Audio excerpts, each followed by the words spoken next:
Hi friends, welcome to Salem Padma சமையல்.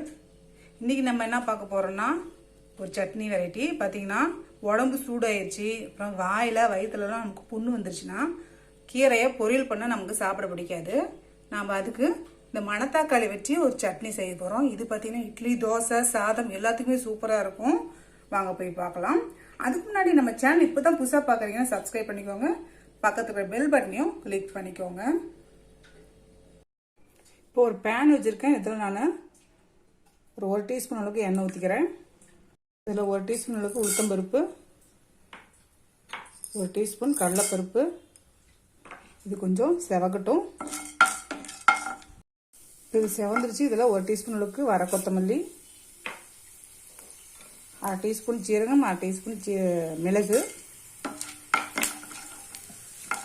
இது கூடவே நான் காரத்துக்கு ஒரு 5 காஞ்ச மிளகாய்.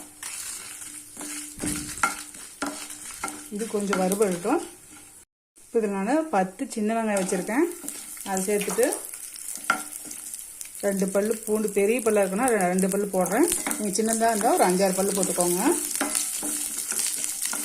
இது கொஞ்சம் வதங்கட்டும். இப்போது வெங்காயம் வதங்கிச்சு. நான் ஒரே ஒரு தக்காளி கட் பண்ணி வச்சுருக்கேன், அதை சேர்த்துட்றேன். ஒரு தக்காளி கொஞ்சம் வதங்கட்டும். இப்போ தக்காளி வதங்கிச்சு. நான் 2 கைப்பிடி அளவுக்கு நான் மணத்தக்காளி இந்த மாதிரி அலசி வச்சுருக்கேன், அதை போட்டுறேன். இன்னொரு கைப்பிடி. நான் 2 பிஞ்ச் அளவுக்கு சர்க்கரை வச்சுருக்கேன். சர்க்கரை போடும்போது நமக்கு கலர் கொஞ்சம் நல்லா பச்சையாகவே கிடைக்கும். இப்போ இதை வதக்கிக்கலாம்.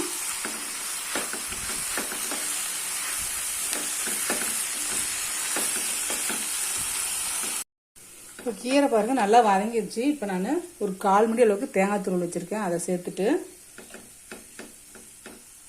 இப்போ தேங்காயை சேர்த்துட்டு நம்ம ஸ்டவ் ஆஃப் பண்ணிடலாம். நான் ஒரு சின்ன நெல்லிக்காய் அளவுக்கு புளி வச்சுருக்கேன். இப்போ இதை சேர்த்துட்டு இது கொஞ்சம் ஆற வச்சிடலாம். இப்போ நம்ம மிக்ஸி ஜாருக்கு மாற்றிடலாம்.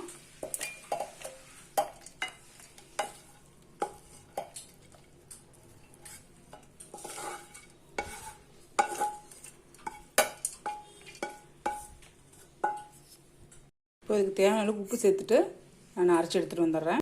இப்போ பாருங்கள், நான் சட்னி அரைச்சிட்டு வந்துட்டேன். பார்த்திங்களா எவ்வளோ பச்சை பசைன்னு இருக்குது. நம்ம அந்த சுகர் போடுறதுனால தான் நமக்கு அந்த பச்சை கலர் கிடச்சிருக்கு. அதே மாதிரி கடைசியாக அரைக்கும் போது தான் உப்பு சேர்க்கணும். இது சாதத்தெலாம் போட்டு சாப்பிட்டீங்கன்னா நல்லா டேஸ்ட்டாகவும் இருக்கும். புண்ணு சீக்கிரம் ஆறிடும். இப்போ இதுக்கு ஒரு தாளிப்பு கொடுத்துடலாம். இப்போ இதுக்கு நான் கடுகு, உளுத்தம்பருப்பு, கருவேப்பிலை போட்டு தாளிச்சு வச்சுருக்கேன், அதை சேர்த்துட்றேன். அவ்வளோதாங்க, சூப்பரான நம்ம மணத்தக்காளி கீரை சட்னி ரெடிங்க. இந்த வீடியோ உங்களுக்கு பிடிச்சிருந்தாக்கா லைக் பண்ணுங்கள், ஷேர் பண்ணுங்கள், கமெண்ட் பண்ணுங்கள்.